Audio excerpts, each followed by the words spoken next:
Hi everyone. तो इस chapter के अंदर हम अपने प्रोजेक्ट से हटके एक बैकएंड का बहुत ही इंपॉर्टेंट टॉपिक करने वाले हैं जिसका नाम है मिडलवेयर्स।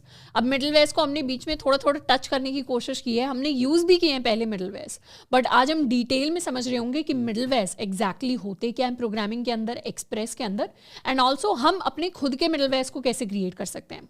सबसे पहले बात करते हैं कि मिडलवेयर हमारा होता क्या है। अब हमें पता है कि जब भी हम अपना सर्वर सेटअप करते हैं हमारे पास कुछ रिक्वेस्ट आती है एंड रिक्वेस्ट के बेसिस पर हम कुछ रिस्पॉन्स सेंड करते हैं।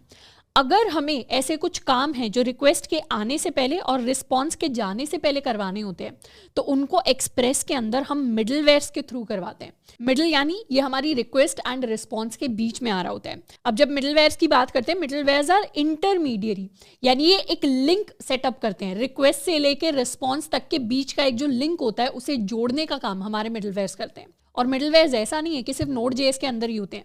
जनरली अगर हम किसी भी तरीके का डेवलपमेंट करते हैं उसमें कहीं ना कहीं हमें मिडलवेयर्स देखने को मिल जाते हैं।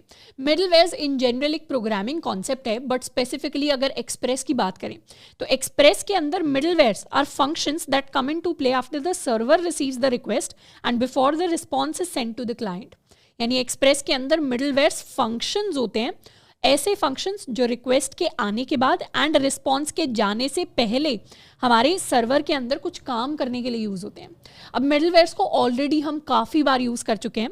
जैसे एग्जाम्पल के लिए कुछ कॉमन मिडलवेयर फंक्शन जिनको हमने यूज़ किया है, हमने मेथड ओवरराइड के बारे में पढ़ा है। मेथड ओवरराइड से हम क्या करते थे, हमें पता है कि जो हमारे HTML फॉर्म्स होते हैं उनके अंदर सिर्फ गेट एंड पोस्ट रिक्वेस्ट काम करती है, पर मेथड ओवरराइड हमारा npm पैकेज है जिसकी हेल्प से हम अपनी पुट रिक्वेस्ट या अपनी डिलीट रिक्वेस्ट, इस तरीके की जो भी रिक्वेस्ट होती है, हमारी अपडेट रिक्वेस्ट, वो सेंड कर सकते हैं हमारे बैकएंड को यूजिंग मेथड ओवरराइड। तो ये जो मेथड ओवरराइड हमने यूज़ किया था ये हमारा एक मिडलवेयर फंक्शन होता है।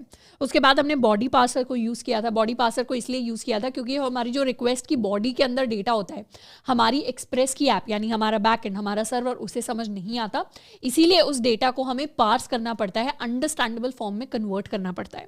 उसके अलावा हमने एक्सप्रेस डॉट स्टैटिक को यूज़ किया है। एक्सप्रेस डॉट स्टैटिक को हम यूज़ करते हैं अपनी बैकएंड की स्टैटिक फाइल्स को फ्रंट एंड यानी क्लाइंट की तरफ सर्व करने के लिए।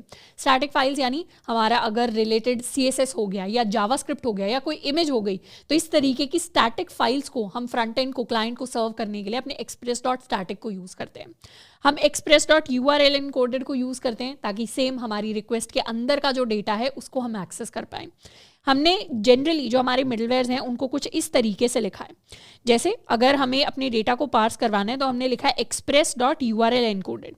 ये जो URL एनकोडेड है ये एक मिडलवेयर फंक्शन है एक्सप्रेस के अंदर।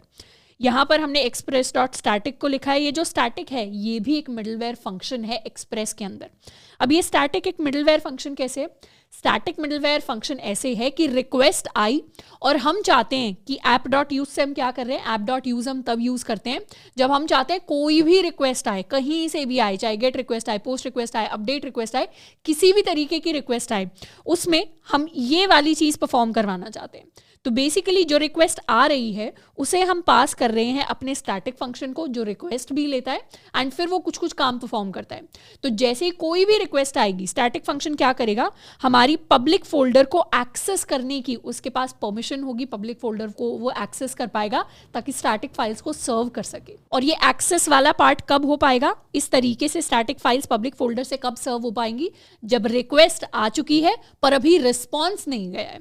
वैसे ही अगर हमें रिक्वेस्ट के बॉडी के डेटा को कन्वर्ट करना है टू अंडरस्टैंडेबल फॉर्म, तो रिक्वेस्ट आ जाएगी, उसके बाद हम अपने डेटा को अंडरस्टैंडेबल फॉर्म में कन्वर्ट करेंगे एंड उसी के बाद हम क्या करेंगे, रिस्पॉन्स भेज रहे होंगे। तो रिक्वेस्ट एंड रिस्पॉन्स के बीच में अगर कोई काम करना होता है तो उसे हम मिडलवेयर्स की फॉर्म में करते हैं, in the form of a function which is a middleware. तो एक्सप्रेस में जब हम मिडलवेयर कह रहे हैं हम बेसिकली एक फंक्शन की बात कर रहे हैं जो एक काम परफॉर्म कर रहा है। और यहाँ पर ऐप डॉट यूज क्या कर रहा है, app dot use basically program को कह रहा है कि जब भी रिक्वेस्ट आए हर बार इस मिडलवेयर को रन करो। पर जरूरी नहीं है मिडलवेयर हर रिक्वेस्ट के ऊपर रन करे, वो हम आगे जाके देखेंगे कि मिडलवेयर्स कैसे हम स्पेसिफिक रिक्वेस्ट के लिए भी डिफाइन कर सकते हैं, specific condition, specific paths, routes के लिए भी डिफाइन कर सकते हैं। बट वो बात की बातें हैं। अभी के लिए जब भी मिडलवेयर सुनेंगे हमें इमेजिन करना है एक हमारा फंक्शन है जो रिक्वेस्ट के आने के बाद एंड रिस्पॉन्स के जाने से पहले काम करता है, यानी मिडिल स्टेट में काम करता है। अब जब भी मिडलवेयर्स की बात करते हैं हमारे पास कुछ स्पेशल प्रॉपर्टीज होती हैं जो हर एक मिडलवेयर पोजेस करता है। सबसे पहली चीज जो हर एक मिडलवेयर के पास होती है कि मिडलवेयर्स हमारे रिक्वेस्ट एंड रिस्पॉन्स जो ऑब्जेक्ट होती है उसको एक्सेस कर सकते हैं। यानी कभी भी अगर मिडलवेयर चाहे तो जो रिक्वेस्ट आई है, जैसे हम रिक्वेस्ट डॉट पैराम्स लिखते हैं, हम रिक्वेस्ट डॉट बॉडी लिखते हैं, उस तरीके की चीज़ें वो एक्सेस कर सकते हैं। एंड वो रिस्पॉन्स ऑब्जेक्ट की किस तरीके का रिस्पॉन्स जाना चाहिए उसे भी एक्सेस कर सकते हैं। सेकेंड चीज़ जो हमें मिडलवेयर्स के बारे में पता होनी चाहिए कि मिडलवेयर्स के अंदर चेनिंग पॉसिबल होती है। चेनिंग बेसिकली ये होती है कि एक हमारा फंक्शन है, ये फंक्शन किसी दूसरे फंक्शन के पास हमारा कंट्रोल भेज रहा है, दूसरा फंक्शन किसी तीसरे फंक्शन के पास कंट्रोल भेज रहा है, एंड इस तरीके से हमारी चेन फॉर्म हो जाती है। तो यहीं पर अगर फंक्शन की जगह हमारे पास मिडलवेयर आ जाए, ये भी हमारा मिडलवेयर बन जाए, ये भी हमारा मिडलवेयर बन जाए, तो इस तरीके से एक मिडलवेयर फंक्शन अगले मिडलवेयर फंक्शन को कंट्रोल पास करता है, एंड फिर ये फंक्शन उससे अगले मिडलवेयर फंक्शन को कंट्रोल पास करता है, एंड सो ऑन। तो इस तरीके से मिडलवेयर्स की चेनिंग कर पाना भी पॉसिबल है। यानी अगर रिक्वेस्ट आ रही है और हमें बीच में 2-3 काम करवाने हैं, तो उसके लिए हम 2-3 अलग अलग मिडलवेयर फंक्शन यूज कर सकते हैं जो एक के बाद एक कॉल हो रहे हैं, एंड उसके बाद हमारा रिस्पॉन्स सेंड हो रहा है। एंड तीसरा ये कि मिडलवेयर चाहे तो खुद एक रिस्पॉन्स सेंड करके ये जो चेनिंग है इसे रोक सकता है। जैसे फॉर एग्जाम्पल हमारी रिक्वेस्ट आई, इस मिडलवेयर फंक्शन को कॉल किया गया। अब ये क्या करेगा, ये अपने नेक्स्ट मिडलवेयर फंक्शन को कॉल करेगा, और ये वाला नेक्स्ट मिडलवेयर फंक्शन क्या करेगा, ये कोई रिस्पॉन्स सेंड कर देगा। जैसे ही इसने रिस्पॉन्स सेंड कर दिया वैसे ही आगे के मिडलवेयर फंक्शंस कॉल नहीं होंगे। तो मिडलवेयर्स जैसे हमारे नॉर्मल, अगर हम लेट्स सपोज हम एक कोड लिखते हैं, कोड के अंदर हमने एक मिडलवेयर नाम का फोल्डर बनाया है, इसके अंदर एक्सप्रेस को हमने ऑलरेडी इंस्टॉल कर लिया है, एंड एक app.js के अंदर हमने बेसिक सा एक्सप्रेस का कोड लिखा है। अगर हम लिखते हैं app.get एंड उसके अंदर हम एक राउट बना रहे हैं, इसके पास भी रिक्वेस्ट आएगा, रिस्पॉन्स आएगा, एंड यहाँ से अगर हम रिस्पॉन्स डॉट सेंड समथिंग कर देते हैं, और यहाँ पर कहीं बीच में हमने एक मिडलवेयर को डिफाइन किया है, और ये मिडलवेयर क्या करता है, अभी देखना नहीं है कि मिडलवेयर डिफाइन कैसे होता है, अभी बस इमेजिन करना है कि यहाँ एक फंक्शन लिखा हुआ है विच इज आवर मिडलवेयर। ये मिडलवेयर फंक्शन क्या करता है, ये मिडलवेयर फंक्शन पहले ही रिस्पॉन्स को सेंड कर देता है। तो उस केस में क्या होगा, अगर हम रिक्वेस्ट स्लैश यानी अपने रूट राउट पर भी भेजेंगे, फिर भी ये वाली चीज एग्जीक्यूट नहीं होगी, क्योंकि पहले ही मिडलवेयर ने रिस्पॉन्स को सेंड कर दिया। तो ये वाला रिस्पॉन्स कभी सेंड ही नहीं होगा। यानी रिक्वेस्ट आई और मिडलवेयर ने ही रिस्पॉन्स वापस भेज दिया, तो बेसिकली हम अपनी एपीआई तक, अपने राउट तक कभी पहुंच ही नहीं पाएंगे। तो इस तरीके से मिडलवेयर्स चाहें तो रिस्पॉन्स को भी सेंड कर सकते हैं, तो वो जो चेनिंग होती है, वो जो पूरा प्रोसेस होता है, उसे रोका जा सकता है। तो कुछ कुछ स्पेशल प्रॉपर्टीज हैं जो मिडलवेयर्स के साथ एसोसिएटेड होती है। अब नेक्स्ट हम बात करेंगे कि हम अपने खुद के मिडलवेयर्स को कैसे डिफाइन कर सकते हैं। अब एक बार मिडलवेयर्स डिफाइन करने से पहले रिवीजन कर लेते हैं कि हमारे मिडलवेयर्स क्या क्या कर सकते हैं। Middleware functions can perform the following task. सबसे पहला, मिडलवेयर्स ऐसे फंक्शंस होते हैं जो कोई भी कोड एग्जीक्यूट कर सकते हैं। जैसे हमारा नॉर्मल जावास्क्रिप्ट का फंक्शन होता है, वैसे ही मिडलवेयर्स होते हैं जो कोई भी कोड एग्जीक्यूट कर सकते हैं। Secondly, middlewares can make changes to the request and the response object. यानी अगर रिक्वेस्ट ऑब्जेक्ट के अंदर कोई अगर नया पैरामीटर ऐड करना है, नया मेथड ऐड करना है, या रिस्पॉन्स ऑब्जेक्ट के अंदर कुछ ऐड करना है, तो इस तरीके के चेंजेस मिडलवेयर कर सकते हैं। Middleware and the request response cycle, यानी अगर मिडलवेयर कहीं भी रिस्पॉन्स को भेज देते हैं तो वो रिक्वेस्ट रिस्पॉन्स साइकिल को एंड कर देते हैं। हमें ये याद आ रहा होगा, रिक्वेस्ट रिस्पॉन्स साइकिल कब एंड होती है, तब एंड होती है जब कोई रिस्पॉन्स चला जाता है, और वो मिडलवेयर्स कर सकते हैं। And next, middlewares can call the next middleware function in the stack. यहाँ पर वही चेनिंग की बात हो रही है कि जब भी हमारे पास एक मिडलवेयर होता है, ये अपने अगले यानी नेक्स्ट को कॉल कर सकता है, और ये मिडलवेयर अपने नेक्स्ट को कॉल कर सकता है। तो इस तरीके से चेनिंग कर पाना पॉसिबल होता है विद इन मिडलवेयर्स। अब हम डिफाइन करने वाले हैं अपना सबसे पहला मिडलवेयर। मिडलवेयर डिफाइन करने का हम क्या फॉर्मेट रखेंगे, हम लिख सकते हैं app.use एंड उसके बाद पेरेंथेसिस के अंदर हम अपने मिडलवेयर फंक्शन को लिख सकते हैं। अब app.use के अंदर हम अपने मिडलवेयर को इसलिए लिखते हैं क्योंकि हम चाहते हैं हमारा जो मिडलवेयर है वो हर एक रिक्वेस्ट के साथ वर्क कर रहा हो। तो इसीलिए इस तरीके से हम अपने मिडलवेयर को डिफाइन करते हैं। app.use के बारे में हमें ऑलरेडी पता है। अगर और हमें पढ़ना है app.use के बारे में, तो हम एक्सप्रेस की अपनी डॉक्यूमेंटेशन पे जा सकते हैं। ये हमारी एक्सप्रेस की डॉक्यूमेंटेशन है फॉर मिडलवेयर्स, एंड यहाँ से हम API रेफरेंस पे जाके एप्लीकेशंस के अंदर app.use पर जा सकते हैं। तो app.use के अंदर जनरली जो काम होता है वो है to mount the specified middleware function और functions at the specified path.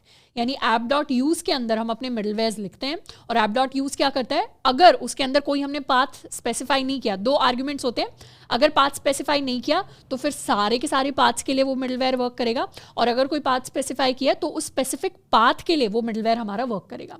एक बार एक सैम्पल मिडलवेयर लिख के देखते हैं। हम यहाँ लिख सकते हैं app.use एंड इसके अंदर अब हमें अपना मिडलवेयर फंक्शन डिफाइन करना है। या तो हम सिंपली लिख सकते हैं फंक्शन इस तरीके से, नहीं तो हम अपना एरो फंक्शन भी डिफाइन कर सकते हैं। And we can write console.log hi I am middleware. तो ये जो फंक्शन है दिस इज आर मिडलवेयर। इसको कर लेते हैं सेव। साथ के साथ एक और राउट बनाते हैं app.get, इसको कह देते हैं /random। इसमें रिक्वेस्ट आएगी, रिस्पॉन्स आएगा,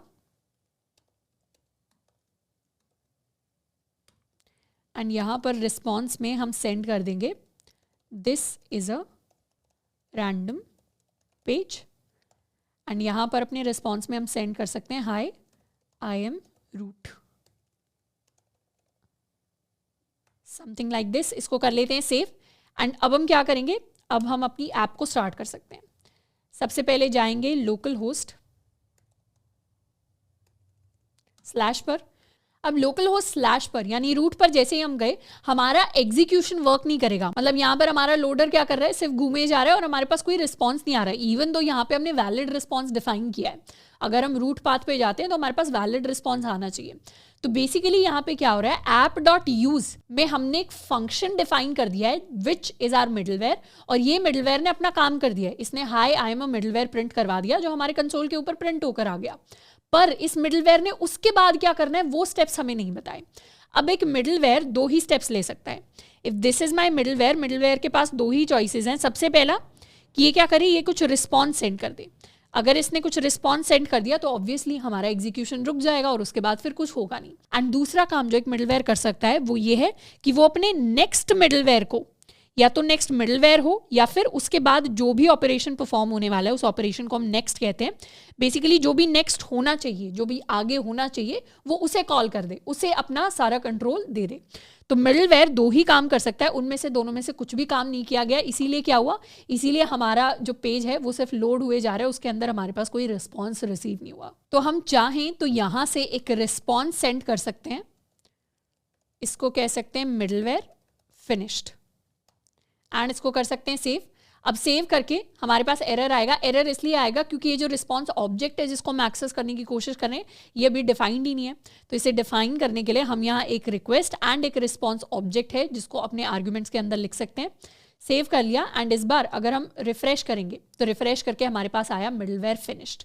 वहीं पर अगर हम जाएंगे अपने /random पाथ पे तो भी हमारे पास आएगा मिडलवेयर फिनिश्ड। अब इवन दो हमने रूट का अलग से पाथ डिफाइन किया है, /random का अलग से पाथ डिफाइन किया है, पर फिर भी हमेशा रिस्पॉन्स यही आएगा। हमेशा रिस्पॉन्स ये क्यों आ रहा है, क्योंकि app.use हमारे इस मिडलवेयर को हर एक इनकमिंग रिक्वेस्ट के साथ एग्जीक्यूट करेगा, और ये अगर हर एक इनकमिंग रिक्वेस्ट के साथ एग्जीक्यूट हो रहा है तो ये सभी को सेम रिस्पॉन्स भेजेगा। इसीलिए इन पाथ्स तक हम कभी पहुंच ही नहीं पाएंगे। तो ये वाला जो मिडलवेयर है जिसमें रिक्वेस्ट एंड रिस्पॉन्स ऑब्जेक्ट को हम एक्सेस कर रहे हैं, ये हर एक सिंगल रिक्वेस्ट के लिए रिस्पॉन्स को सेंड करेगा।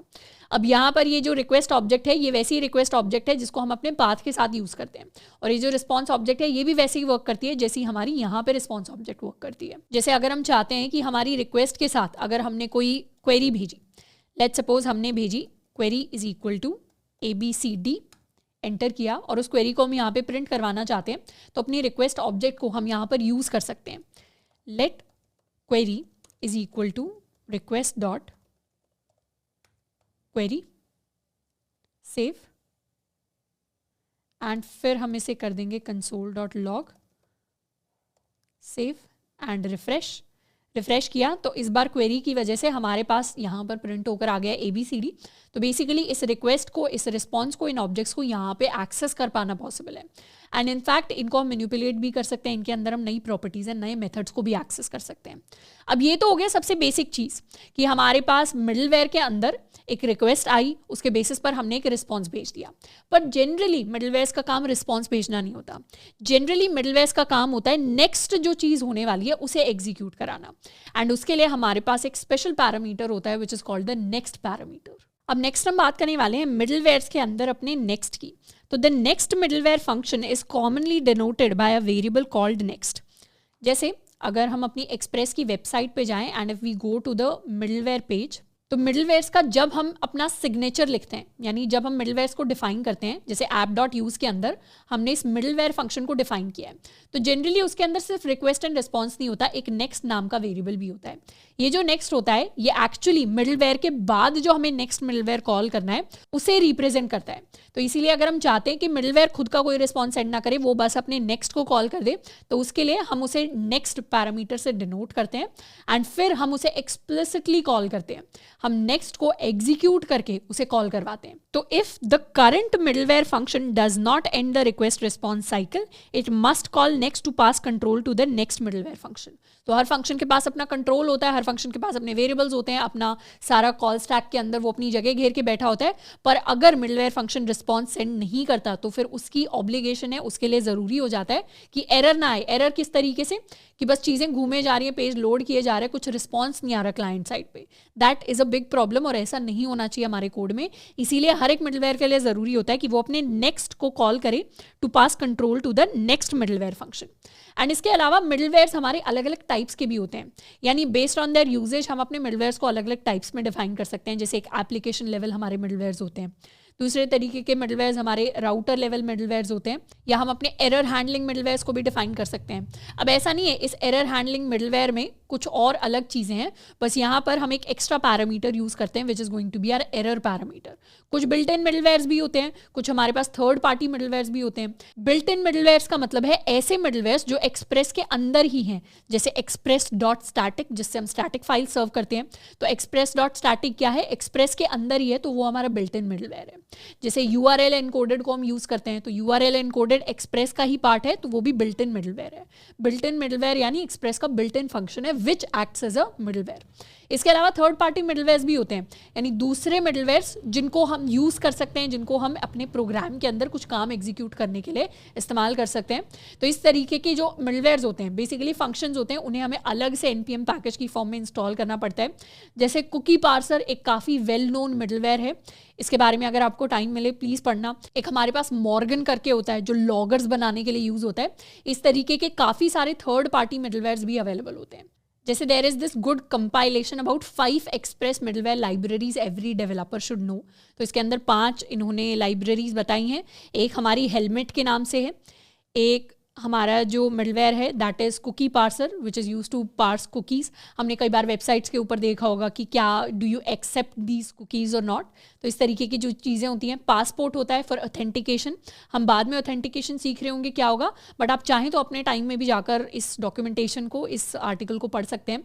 मॉर्गन होता है जो HTTP रिक्वेस्ट और एरर्स को लॉग करने का काम करता है। एंड इसके अलावा हमारे पास कॉर्स भी होता है। तो कॉर्स भी काफ़ी एक वेल नोन पैकेज है जिसे हम जाके एक्सप्लोर कर सकते हैं। तो if you have time in your free time try to read ऐसे आर्टिकल्स जिनसे हमें नए नए मिडलवेयर्स एंड और एक्स्ट्रा चीज़ों के बारे में पता चलता रहेगा।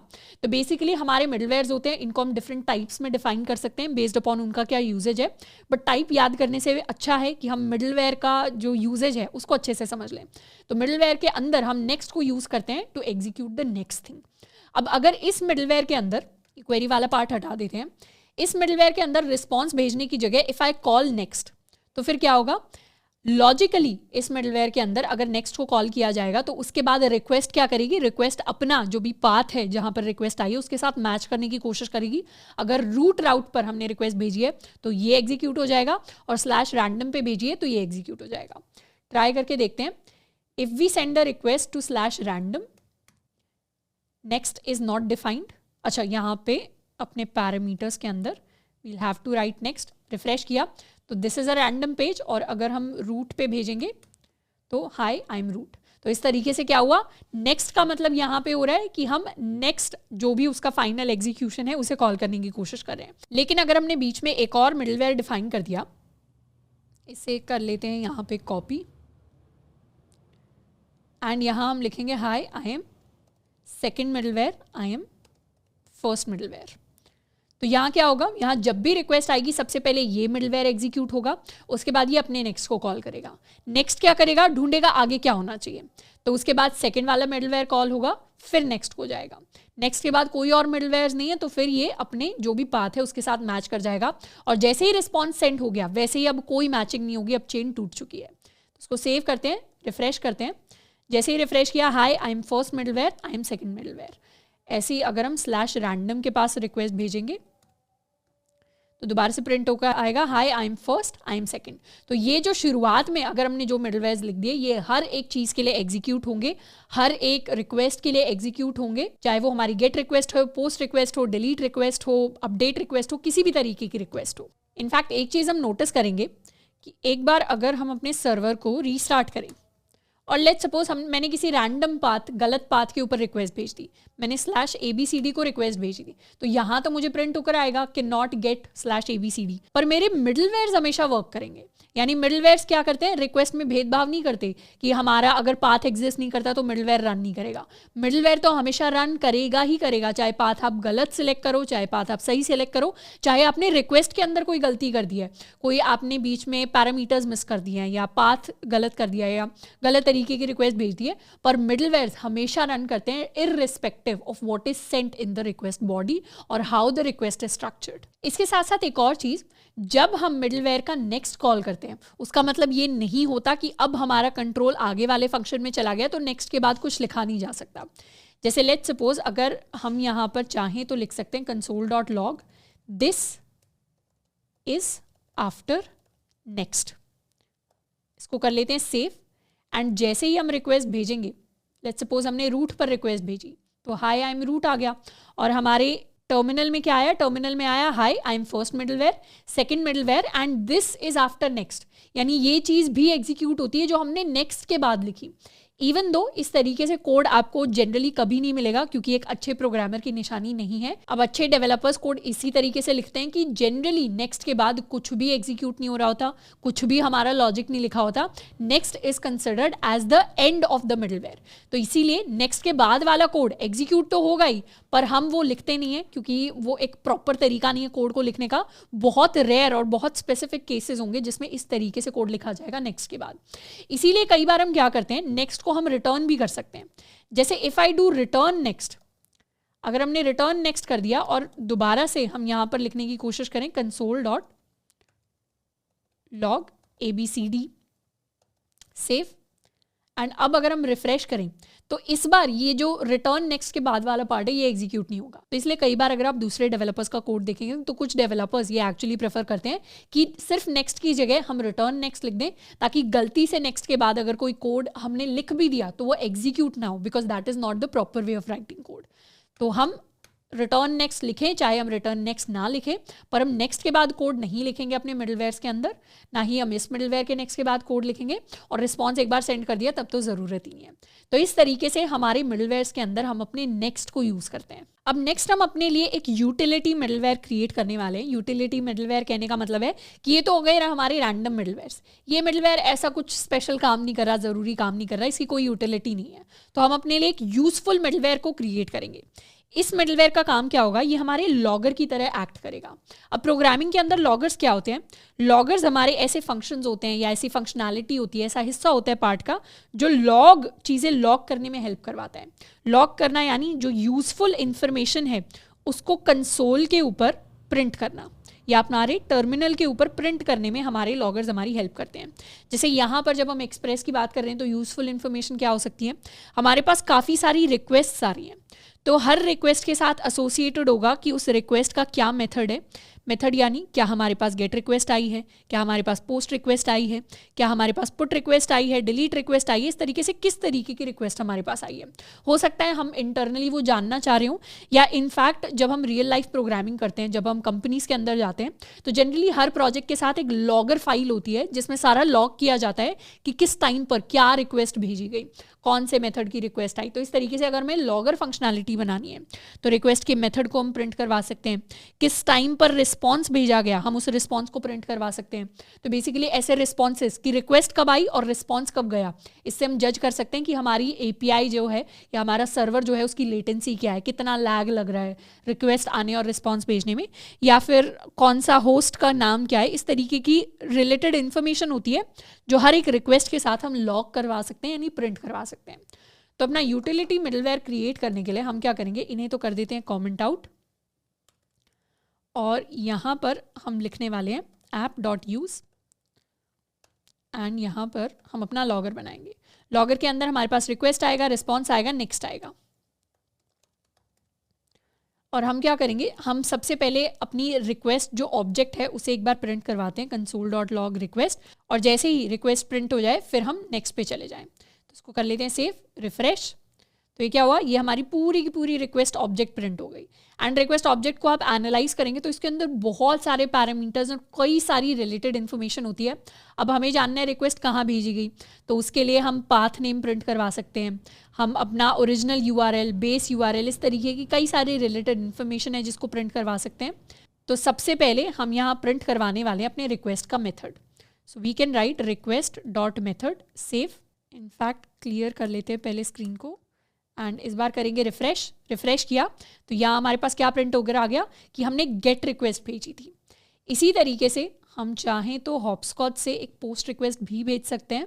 हम क्या कर सकते हैं, हॉपस्कॉच पर जाकर we can paste our own path, और यहाँ से एक बार गेट रिक्वेस्ट भेजते हैं। सेंड किया, हाय आई एम रूट आ गया हमारे पास रिस्पॉन्स में, और यहाँ प्रिंट हो गया कि हमने गेट रिक्वेस्ट भेजी थी। हम चाहें तो अब पोस्ट रिक्वेस्ट भेज सकते हैं। सेंड किया, पोस्ट रिक्वेस्ट के लिए क्योंकि कुछ है नहीं तो 404 आया हमारे पास status code which is page not found, पर यहाँ पे हमारी रिक्वेस्ट का मेथड हमारे पास प्रिंट होकर आ गया। हम चाहें तो अपनी एक पैच रिक्वेस्ट भेज सकते हैं। सेंड किया, ऑब्वियसली 404 आया, बट यहाँ पर हमारे पास पैच प्रिंट होकर आ गया। तो जिस भी मेथड को, जिस भी वर्ब को हम यूज़ कर रहे हैं उस वर्ब को हम प्रिंट करवा सकते हैं। साथ के साथ हम चाहें तो होस्ट नेम को भी प्रिंट करवा सकते हैं, रिक्वेस्ट डॉट होस्ट नेम से नेम। सेव कर लिया, and if we send the patch request again, send किया, और यहाँ पर हमारे पास आ गया पैच रिक्वेस्ट हम भेज रहे हैं, किसको भेज रहे हैं, लोकल होस्ट को भेज रहे हैं। अगर हम यहाँ गेट रिक्वेस्ट भेजें तो उसके लिए भी आएगा, गेट रिक्वेस्ट भेजी, किसे भेजी, लोकल होस्ट के भेजी। हम चाहे तो अपना पाथ भी प्रिंट करवा सकते हैं जिस पाथ पे हम रिक्वेस्ट भेज रहे हैं। तो रिक्वेस्ट डॉट पाथ नेम से we can print our path. अब रिक्वेस्ट के साथ कौन कौन से डिफरेंट पैरामीटर्स अवेलेबल होते हैं इसको जाके हम यहाँ पे एक्सप्लोर कर सकते हैं। If we go to the express documentation, API reference में जाएंगे, रिक्वेस्ट के अंदर जाएंगे।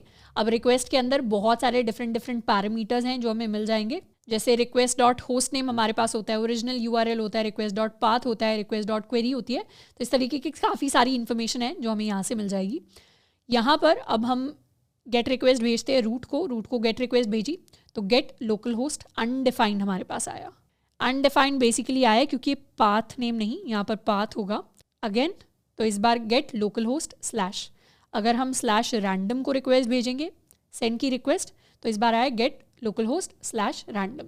हम चाहें तो इस रिक्वेस्ट को मैनिपुलेट भी कर सकते हैं, जैसे हमने पहले बात की कि मिडलवेयर्स के पास वो अथॉरिटी, वो पावर होती है कि वो रिक्वेस्ट ऑब्जेक्ट के अंदर नई चीज़ें ऐड कर सकते हैं या रिक्वेस्ट ऑब्जेक्ट को मैनिपुलेट कर सकते हैं, उन्हें अपडेट कर सकते हैं। तो हम रिक्वेस्ट के अंदर एक नया पैरामीटर ऐड करेंगे, we can call it response time, या रिस्पॉन्स टाइम की बजाय इसको बोलेंगे हम टाइम, कि रिक्वेस्ट हमारी किस टाइम पर आई, ये रिक्वेस्ट का टाइम है। इसके लिए हम लिख देंगे डेट डॉट नाउ, इसको कर लेते हैं सेव, एंड यहाँ पर हम प्रिंट करवाने वाले हैं रिक्वेस्ट का टाइम। इसको कर देते हैं सेव एंड सेंड।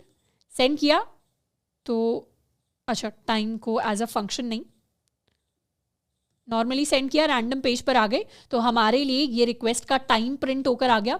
अब ये जो टाइम है ये एक अलग फॉर्मेट के अंदर है। अगर हम अपना प्रॉपर टाइम प्रिंट करवाना चाहते हैं, यानी इस फॉर्मेट से हम एक रीडेबल फॉर्मेट में आना चाह रहे हैं, तो उसके लिए यहाँ पर हम इस तरीके का कुछ फॉर्मेट लिख सकते हैं, न्यू डेट, और डेट नाउ को डेट डॉट नाउ बेसिकली क्या करता है, डेट डॉट नाउ हमें अभी का exact time exact date return करता है। तो कभी भी जावास्क्रिप्ट के अंदर हमें चाहिए हो एग्जैक्ट टाइम एग्जैक्ट डेट, तो उसके लिए डेट डॉट नाउ यूज़ कर सकते हैं। जब इसे रैप कर देंगे inside a new date object और फिर उसके लिए डॉट टू स्ट्रिंग इस मेथड को कॉल कर देंगे, तो क्या हो जाएगा, हमारे लिए एक नई डेट क्रिएट हो जाएगी इन द करेक्ट फॉर्मेट, यानी ह्यूमन रीडेबल फॉर्मेट जिसको हम समझ पाएँ, और वो टू स्ट्रिंग में कन्वर्ट करके उसे स्ट्रिंग की फॉर्म में प्रिंट करवा देगा। तो इस तरीके से you can test it out on your own system कि हमारी डेट हमारे लिए प्रॉपरली प्रिंट होती है क्या। लेकिन इस तरीके से हमने अपने लिए एक यूटिलिटी मिडलवेयर क्रिएट कर लिया है।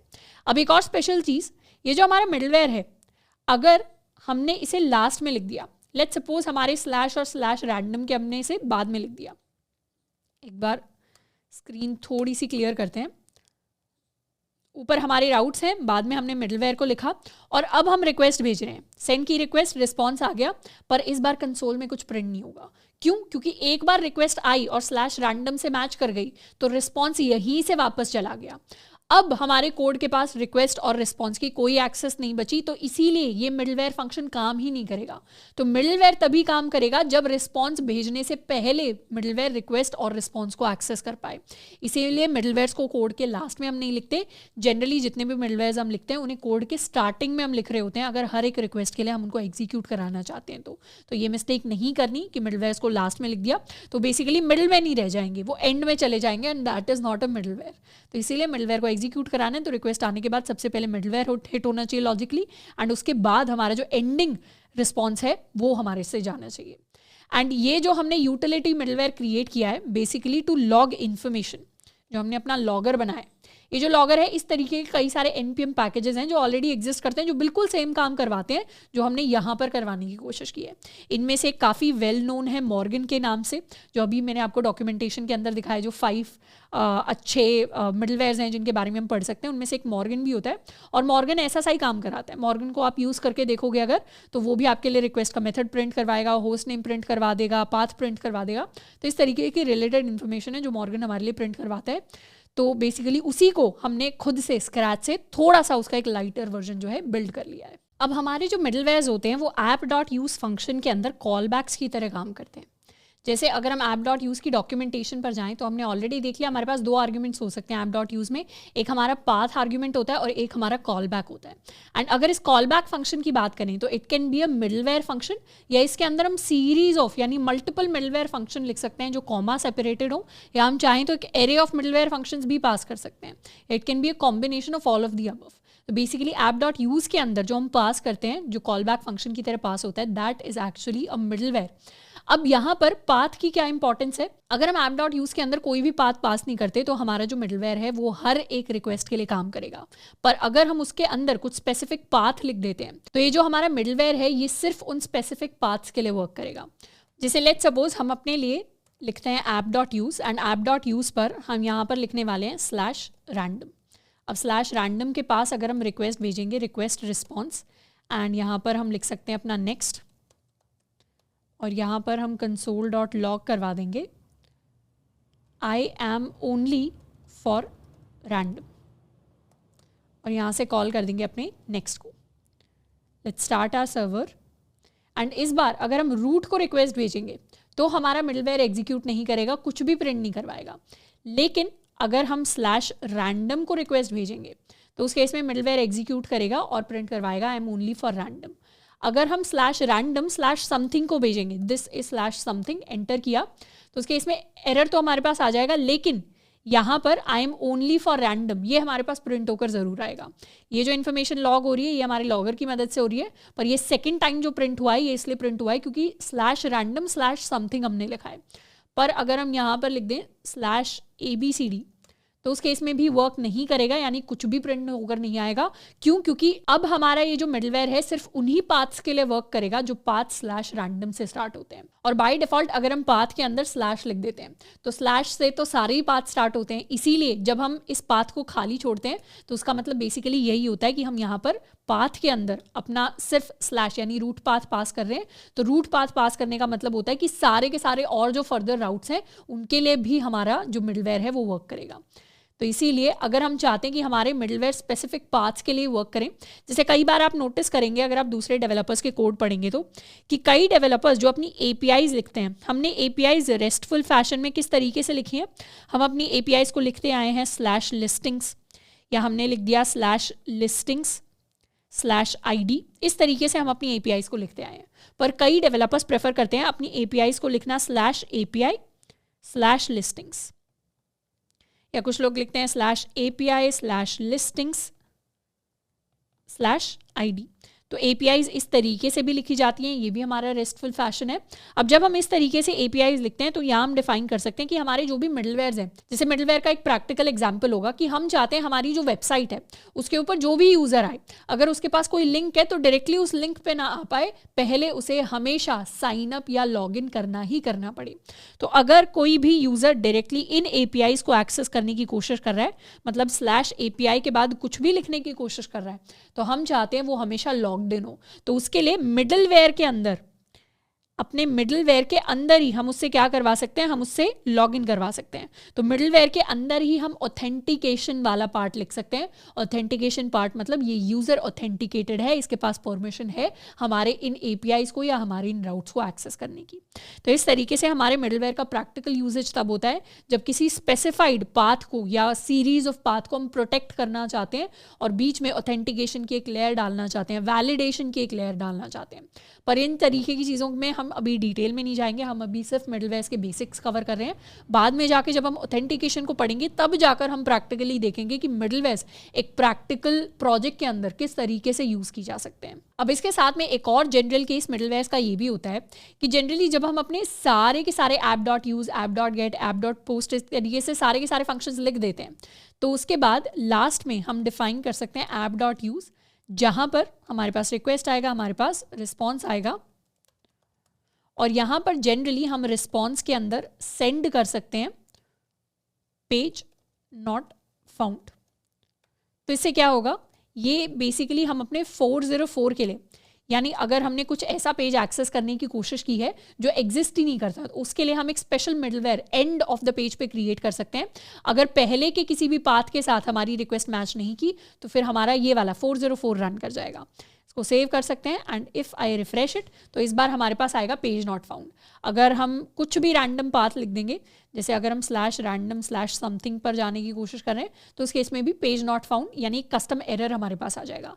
जनरली हम सिर्फ लिख कर नहीं भेजते, हम कुछ फोटोज़ वगैरह, इंटरेस्टिंग कार्टून्स वगैरह लोग प्रिंट करवाते हैं जब 404 भेजते हैं। तो हम चाहे तो अपना स्टेटस भी सेंड कर सकते हैं, response.status is 404.send। सेव किया, रिफ्रेश किया, तो इस बार हमारी जो रिस्पॉन्स का स्टेटस है दैट इज़ 404। हम चाहे तो उसे हॉपस्कॉच से रिक्वेस्ट भेज के वेरीफाई भी कर सकते हैं, हमारे पास स्टेटस 404 ही आ रहा होगा रिक्वेस्ट का। तो इस तरीके से हम कस्टम जो एरर्स होते हैं, ऐसे एरर्स जो हो ही सकते हैं, उसके लिए अपने मिडलवेयर को भी यूज़ कर सकते हैं। तो एक तरीके से हमारा एरर हैंडलिंग मिडलवेयर बन जाएगा। अब नेक्स्ट हम करने वाले हैं एक छोटी सी एक्टिविटी। इस एक्टिविटी के अंदर हम क्रिएट करेंगे एक middleware for an API that checks if the access token was passed in the query string और नॉट। यानी बेसिकली हम एक /API नाम का राउट रखेंगे। अब API के साथ जनरली हमने फ्री APIs को अभी एक्सेस करने की कोशिश की है, फ्री APIs को हमने अपने प्रोजेक्ट्स के अंदर यूज़ किया है।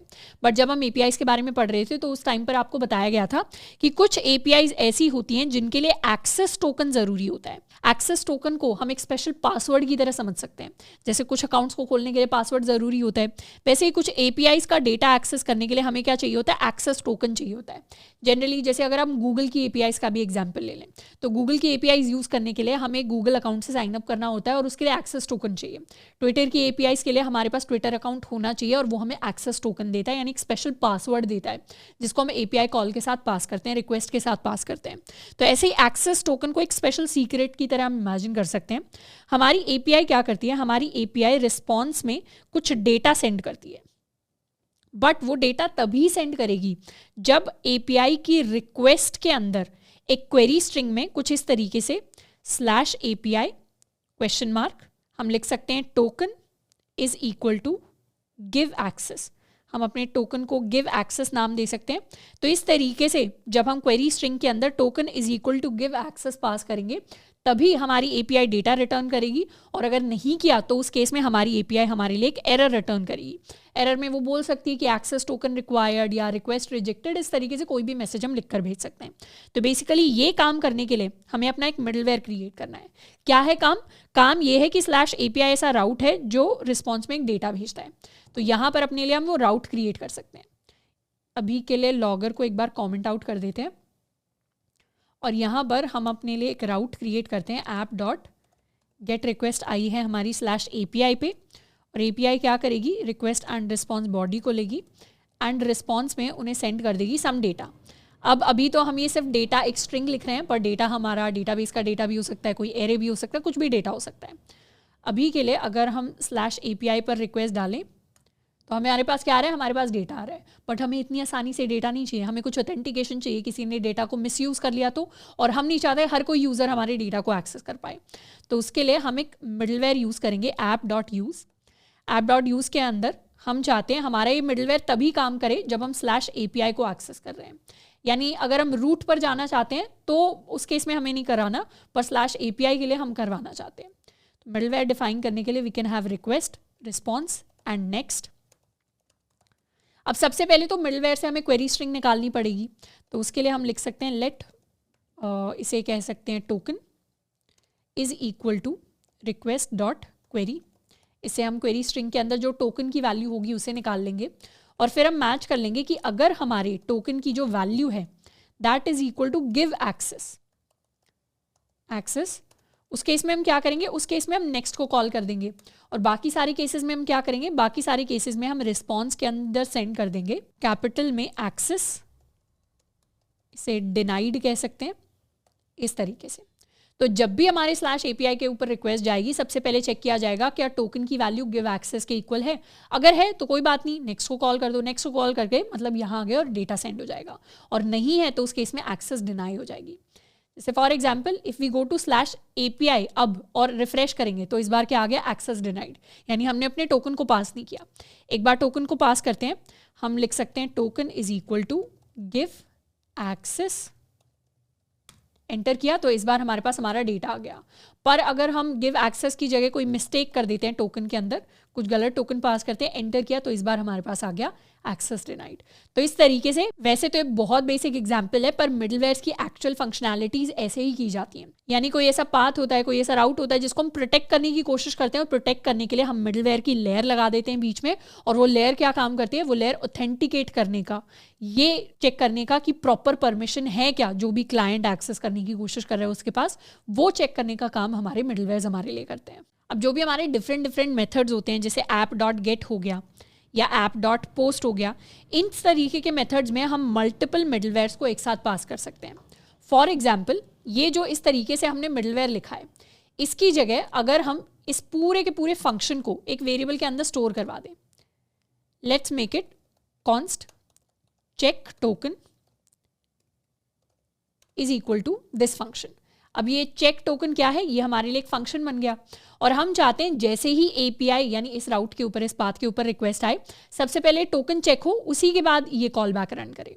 तो उसके लिए हम यहाँ पर लिख सकते हैं चेक टोकन एंड अपने मिडलवेयर को एज ए फंक्शन हम इस तरीके से पास कर सकते हैं। तो ये हमारा फर्स्ट मिडलवेयर हो गया जो पहले अगर नेक्स्ट को कॉल करेगा तभी हमारा सेकेंड जो है वो एग्जीक्यूट होगा।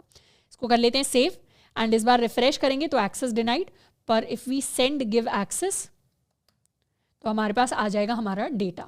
और ये जो टोकन है ये स्लैश के लिए वर्क नहीं करेगा, यानी अगर रूट पाथ है तो रूट पाथ में हमने चेक टोकन पास ही नहीं किया या ना ही हमने पहले उसके लिए मिडलवेयर डिफाइन किया था, तो इसीलिए हमारे बाकी सारे पास तो वैसे ही वर्क करेंगे। बस हमारा टोकन कहाँ पर चेक होगा, हमारा टोकन तब चेक होगा जब हम स्लैश एपीआई के ऊपर रिक्वेस्ट भेजेंगे। नेक्स्ट हम ब्रीफली थोड़ा सा टच करने वाले हैं अपनी एरर हैंडलिंग को।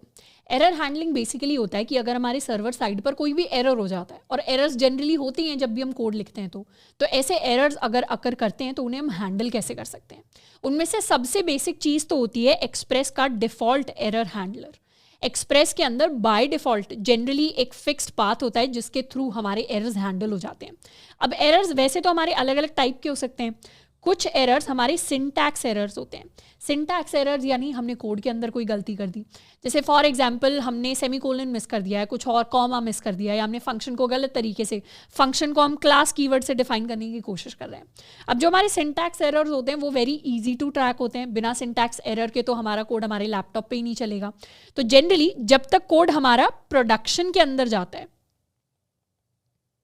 एक होती है हमारी डेवलपमेंट स्टेज, डेव स्टेज, एक होती है प्रोडक्शन स्टेज। डेवलपमेंट स्टेज यानी जब हम अपने सिस्टम के ऊपर काम करें, प्रोडक्शन में मतलब कोड जा चुका है, पुश हो चुका है, उसे दूसरे लोग यूज़ कर रहे हैं। तो सिंटैक्स एरर जनरली हमारी डेवलपमेंट स्टेज के अंदर ही फिक्स हो जाते हैं क्योंकि हमारा कोड चलने लग जाता है और फिर हम उस कोड को आगे जाके पुश कर देते हैं। पर कई ऐसे एरर्स होते हैं जो सर्वर साइड पे तब होते हैं जब हमारा सर्वर एक्चुअली प्रोडक्शन के अंदर जा चुका है, लोग हमारी वेबसाइट को यूज़ कर रहे हैं एंड उसके बाद कुछ एरर आ गया। अब ये एरर किसी भी रीज़न की वजह से हो सकते हैं। हो सकता है कि अगर हम मोंगोडीबी को यूज़ कर रहे हैं या किसी और डेटाबेस को यूज़ कर रहे हैं तो हमारा डेटाबेस फेल हो गया, क्योंकि डेटाबेस भी क्या है, डेटाबेस भी थर्ड पार्टी सर्विस है। डेटाबेस ऐसी कोई चीज़ तो है नहीं जिसे हमने बिल्ड किया हो, तो हमारे पास कोई गारंटी नहीं कि डेटाबेस हमेशा वर्क करेगा ही करेगा। या अगर हम कोई एक्सटर्नल एपीआई यूज़ कर रहे हैं, जैसे फॉर एग्जाम्पल हम अपने पेज पे मॉर्गन को यूज कर रहे हैं, या हम अपने कोड के अंदर मैप्स दिखाने की कोशिश कर रहे हैं गूगल मैप्स की हेल्प से। अब कल को हो सकता है गूगल मैप्स अपनी पॉलिसी चेंज कर दे और वो एक्सेस डिनाई कर दे हमारी एपीआई के लिए, तो इस केस में क्या होगा, हमारी वेबसाइट के ऊपर एरर आ जाएगा कि हमारा गूगल मैप वर्क नहीं कर रहा। तो इस तरीके के कई सारे एरर्स होते हैं रियल टाइम में जो रियल लाइफ वेबसाइट्स के ऊपर एग्जिस्ट करते हैं। अब जनरली जब हम किसी वेबसाइट के ऊपर जाते हैं और वहां पर कोई एरर आता है तो हमें कोई कोड का बड़ा सा मैसेज तो दिखता नहीं, जैसा मैसेज हमें डेवलपमेंट के अंदर दिखता है। तो उन मैसेजेस को, एरर मैसेजेस को बेसिकली हैंडल करना बहुत इंपॉर्टेंट है कि हमारा जो क्लाइंट है, हमारा जो यूजर है, जो हमारी वेबसाइट को यूज कर रहा है, उससे ज्यादा ना पता चले कि हमारी वेबसाइट के अंदर क्या चीजें खराब चल रही हैं। और ज्यादा पता चलना भी इशू नहीं है, मैक्सिमम केसेस में जो इशू होता है वो ये होता है कि यूजर का एक्सपीरियंस खराब ना हो, क्योंकि यूजर को कोड का एक्सपीरियंस नहीं है। जो नॉर्मल लेमन यूजर्स होते हैं उन्हें नहीं पता कोड क्या होता है, एरर क्या होता है और अजीब सी चीज़ें क्यों वेबसाइट पे दिख रही हैं। तो इसीलिए हम अपने एरर्स को अच्छे से हैंडल करना चाहते हैं, और अगर सर्वर साइड पे कोई एरर हो भी जाता है तो उसे अच्छे से यूज़र के पास प्रेजेंट करना चाहते हैं।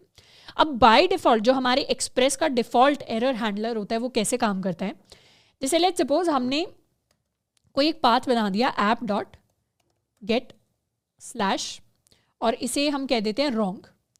तो रॉन्ग के अंदर कुछ ना कुछ एरर हमारे पास होगा, और यहाँ पर हम क्या करेंगे, यहाँ पर हम लिख देते हैं let's suppose ABCD is equal to ABCD। अब ABCD कोई वेरिएबल तो है नहीं, हमने ना लेट यूज़ किया, ना वैर यूज़ किया, ना कॉन्स्ट यूज़ किया, हमने सिंपली कुछ भी रैंडम चीज़ लिख दिया यहाँ पे जिसका कोई मतलब नहीं है, जो ऑब्वियसली हमें एरर देगा। इसको एक बार सेव कर लेते हैं। सेव कर लिया, हमारा सर्वर तो रन करना स्टार्ट कर दिया, यहाँ पे कोई एरर नहीं आया हमारे पास। लेकिन जैसे ही हम लोकल होस्ट /wrong पर रिक्वेस्ट भेजेंगे, वैसे क्या हो गया, यहाँ पे एक रेफरेंस एरर आ गया।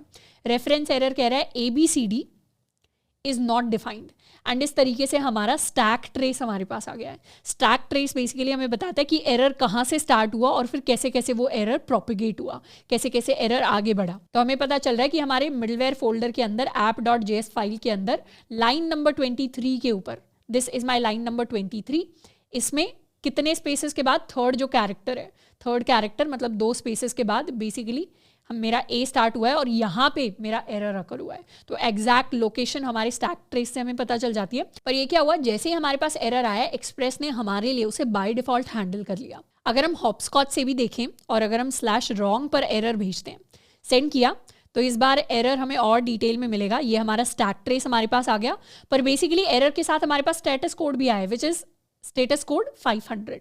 अब ये स्टेटस कोड हमने तो कहीं डिफाइन नहीं किया, मैंने तो नहीं बोला अगर कुछ गलत हो जाता है तो स्टेटस कोड 500 ही बोलो। 501 भी तो हो सकता है, 2 भी तो हो सकता है, कुछ और स्टेटस कोड भी हो सकता है, 404 भी हो सकता है। बट बाय डिफॉल्ट एक्सप्रेस ने अपने लिए स्टेटस कोड क्रिएट किया एंड उसे आगे की तरफ भेज दिया।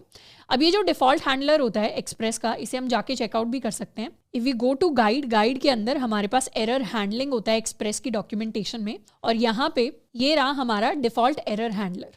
तो Express comes with a built-in error handler that takes care of any errors that might be encountered in the app. यानी ऐप के अंदर किसी भी तरीके का एरर आएगा, एक्सप्रेस ने सबके लिए एक डिफॉल्ट हैंडलर बनाया हुआ है। This default error handling middleware function, और ये जो एरर हैंडलर होता है ये एक मिडलवेयर फंक्शन होता है, is added at the end of the middleware function stack. यानी जितने भी हमारे मिडलवेयर्स होते हैं उसमें एंड में छुपके से बाय डिफॉल्ट एक्सप्रेस क्या करता है, अपना डिफॉल्ट वाला error handler middleware function add कर देता है। When an error is written the following information is added to the response. जब भी कोई एरर हो जाता है अनएक्सपेक्टेड, तो बाय डिफॉल्ट ये मिडलवेयर क्या करता है, रिस्पॉन्स के अंदर एक स्टेटस कोड ऐड कर देता है, और generally it is set to 500, एक स्टेटस मैसेज ऐड कर देता है। तो ये जो चीज हमारे पास प्रिंट होकर आ रही है, this is our status message, and इस तरीके से हेडर्स पास कर सकता है। तो ये तो हो गया डिफॉल्ट एरर हैंडलर, जो बाय डिफॉल्ट खुद से जो एरर्स प्रोड्यूस हुए हैं उन्हें हैंडल करता है। पर हम चाहें तो हम अपने एरर मैसेज को चेंज भी कर सकते हैं। जैसे लेट्स सपोज मैं चाहती हूँ कि कोई भी एरर अगर हमारे कोड के अंदर आ जाए, तो उस केस के लिए हम खुद के एरर्स भी थ्रो कर सकते हैं। जैसे फॉर एग्जाम्पल इसको कमेंट आउट कर देते हैं और अपने API वाले राउट के बारे में बात करते हैं। जब हम टोकन को चेक कर रहे हैं, अगर एक्सेस डिनाइड है तो एक्सेस डिनाइड को हम एक एरर की तरह भेजना चाहते हैं, तो इसके लिए हम लिख सकते हैं throw new error and the new error is going to be access denied. तो जैसे ही अब हम जाएंगे, if we go to /API, तो अब हमारे लिए क्या आएगा, अब हमारे लिए एक्सेस डिनाइड, हमारे एरर का नाम चेंज हो गया। क्यों? क्योंकि इस बार बाय डिफॉल्ट एरर थ्रो नहीं हुआ, ये एरर हमने खुद से थ्रो किया है, कॉन्शियसली थ्रो किया है, पर इसे भी हमारा एक्सप्रेस का डिफॉल्ट हैंडलर क्या कर रहा है, हैंडल कर रहा है और इसे वापस भेज रहा है। अगर हम यहाँ पर चेक करेंगे, if we go to /API send, तो स्टेटस कोड तो वही आया 500, पर इस बार एरर वो आया है जो हमने भेजा है। पर अगर हम सही टोकन भेज देते हैं, token equal to give access send, तो उस केस में हमारे पास डेटा आ जाएगा एंड सही स्टेटस कोड आ जाएगा।